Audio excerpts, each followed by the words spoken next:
이제 구원받고 난 이후에 죄를 지으면 어떻게 되는 겁니까? 어떻게 되는 겁니까? 그것만 얘기하고 마치겠습니다. 이 성경에서 회개라는 말이 두 종류가 있습니다. 하나는 근원적 회개가 있고 또 하나는 반복적 회개가 있습니다. 근원적 회개란 말은 뭐냐면 죄인이 의인될 때 하는 회개입니다. 이것은 일생 가운데 딱 한 번 하는 거예요. 딱 한 번. 그런데 이 근원적 회개를 하지 않는 사람은 심판받아서 지옥 갑니다. 그리고 이제 이 근원적 회개를 통해서 하나님의 아들이 된 사람은 순종하며 살아야 되는데 이제 죄를 지을 수도 있습니다. 안 지어야 되는데 죄를 지을 수도 있습니다. 그럴 때 이 죄에 대해서 어떻게 되냐? 우리는 반복적인 회개를 해야 됩니다. 반복적인 회개를. 그런데 이 반복적인 회개를 하면 하나님과 관계가 회복됩니다. 관계가 회복됩니다. 그런데 이 회개를 안 하고 계속 죄 지으면은 하나님이 징계를 합니다. 지옥은 안 보내지만 사랑의 매를 댑니다. 그래서 근원적 회개가 있고 반복적 회개가 있는 겁니다. 아시겠습니까? 자, 그러면 구원을 받고 난 이후에 죄를 지었습니다. 근데 그 사람이 회개 안 하면 지옥 가요? 지옥은 안 가요? 지옥은 안 갑니다. 이해되셔요? 자, 그런데 구원을 받고 난 이후에 죄를 지었습니다. 회개할 필요가 없습니까? 회개해야 됩니까? 회개해야 됩니다. 근원적 회개를 해야 됩니까? 반복적 회개를 해야 됩니까? 반복적 회개를 해야 되는 겁니다. 그래야 하나님과의 관계가 회복됩니다. 근데 안 하고 버팅기면 징계합니다. 하나님이 사랑의 매를 댑니다. 아시겠어요? 아시겠어요? 자, 그러면 정리를 해봅시다.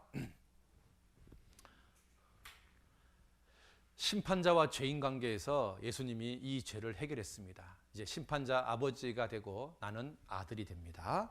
관계가 바뀌는 겁니다. 그래서 이제 죄인에서 의인 될 때 회개를 한 번 하는데 이것은 근원적 회개라고 합니다. 그러고 나서 아들이 됐는데 순종하고 살면 상급이 있고 불순종하고 살면 징계가 있습니다. 이때 우리가 다시 회개해야 되는데 이것을 통해서 아버지와의 관계가 회복되는 겁니다. 그래서 근원적 회개는 하나님과 죄인 관계에서 일생 동안 한 번 하는 겁니다. 반복적 회개는 아버지와 아들 관계에서 평생 동안 반복하는 겁니다. 이것을 안 하면 심판받고 이것을 안 하면 징계받습니다. 징계는 지옥 가는 것은 아닙니다. 이해되시죠? 이해되시죠? 예, 그렇습니다. 그래서요, 이걸 보시면 아들이 돼서 범죄했습니다. 그리고 구원받지 않은 상태에서 죄를 지었습니다. 그러면 이 사람은 심판받아서 지옥 갑니다. 그런데 하나님 아들이 돼서 범죄하면, 자백하면, 그러면은 관계가 회복됩니다. 그리고 자백 안 하면 징계받습니다. 네, 이게 다릅니다. 이해되시죠? 자, 그런데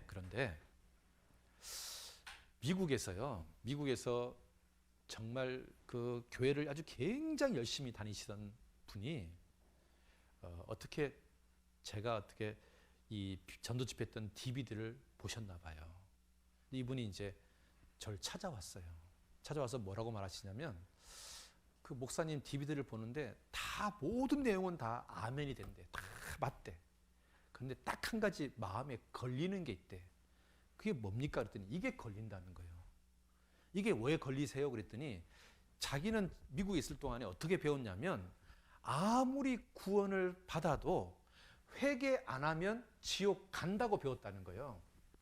아무리 구원을 받았다 할지라도, 이 사람이 아무리 구원을 받았다 할지라도 회개 안 하면, 앞으로 살면서 짓는 죄에 대해서 회개 안 하면 지옥 간다고 배웠는데 목사님은 지옥 안 간다 그러니까 그게 안 믿어진다는 거예요.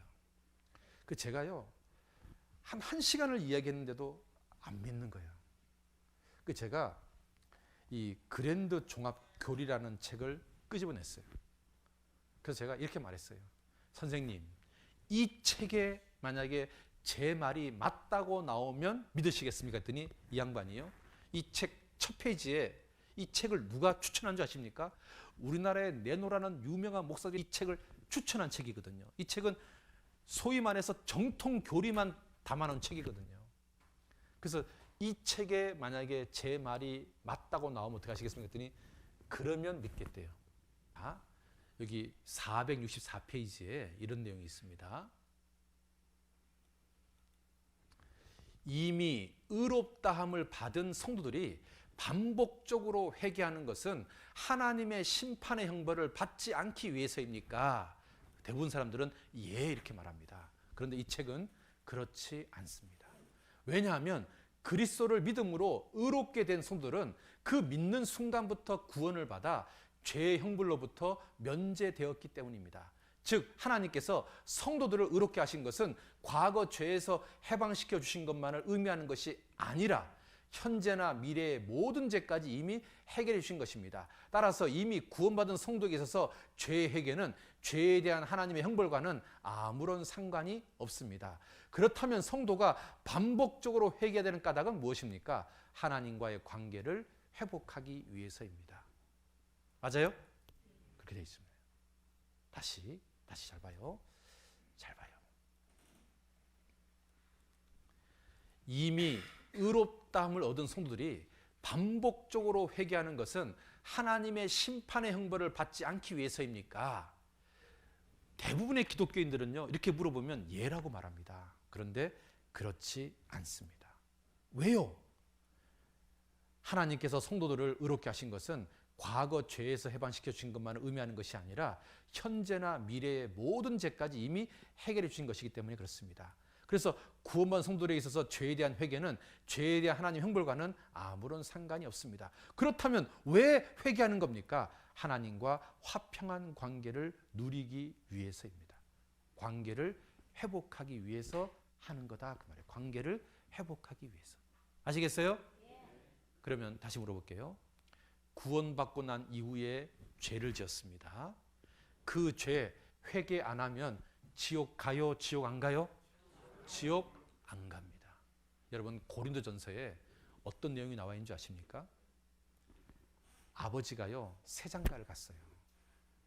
그런데 새 엄마가 이 큰아들하고 나이가 비슷해요. 그러니까 이 큰아들이요 새 엄마를 범해버렸어요. 구원받은 성도가. 그러면 이 사람 큰 죄를 지은 거잖아요. 그런데 하나님께서요 뭐라고 써 있는지 아십니까? 이 사람 육신은 멸하고 영혼은 천국에 보내라고 써 있습니다. 그래도 구원은 받았기 때문에 어디는 갑니까? 천국 갑니다. 그런데 하나님이 징계로 어떻게 합니까? 그 사람을 죽이는 거예요. 더 이상 살 필요가 없다. 구원을 진짜로 받으면 이제 심판받지 않습니다. 그러니까요. 우리가 앞으로 살면서 마음대로 죄 지어야 됩니까? 죄 안 지어야 됩니까? 왜요? 왜? 뭐가 있으니까? 징계가 있으니까. 심판이 있으니까 징계가 있으니까. 네, 아시겠습니까? 예, 그렇습니다. 그랬더니 그분이요. 깜짝 놀라면서 그걸 갖다가 복사해 가도 됩니까? 그래서 복사라고. 이분이 복사를 하고 미국으로 갔습니다. 그분이 뭐라고 말하냐면 자기가 미국에 있으면서 정말 한국에서 유명한 목사들이 다 와서 설교했는데 그렇게 설교 안 하더라는 거예요. 자기는 이제 정말로 진짜가 뭔지를 알게 됐다고. 그리고 갔습니다. 여러분 이게 진짜입니다. 이게 우리 교회 이야기가 아니라 이게 정통 교리입니다. 이게 정통 교리.